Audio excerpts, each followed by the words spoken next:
അങ്ങോട്ടൊന്നും ഒക്കെ ഇട്ടു കേട്ടോ. പിന്നെ മോനെ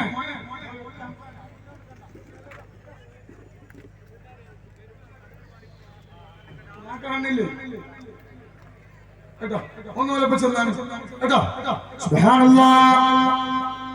അമ്പരപ്പിക്കുന്ന അതിശയങ്ങളാണ് ഈ സ്വലാത്തിനുള്ളത്. ഈ സ്വലാത്ത് ഞാൻ ചെല്ലുന്നതിന് മുമ്പ് ഞങ്ങൾ കേട്ടുക്കണം. എവിടുന്ന് ഈ സ്വലാത്ത് ഞാൻ പറയുന്ന നമ്മൾ മുമ്പ് കേട്ടുക്കണം. ഒന്ന് പറയും ഇല്ലല്ലോ, ഇല്ല അല്ലേ? പേടി എന്നോടില്ല. അപ്പോ ഈ സ്വലാത്തിനല്ലോ, ഈ സ്വലാത്തിൽ അമ്പരപ്പിക്കുന്ന പുണ്യങ്ങളും അതിശക്തമായ ഫലങ്ങളുണ്ട്.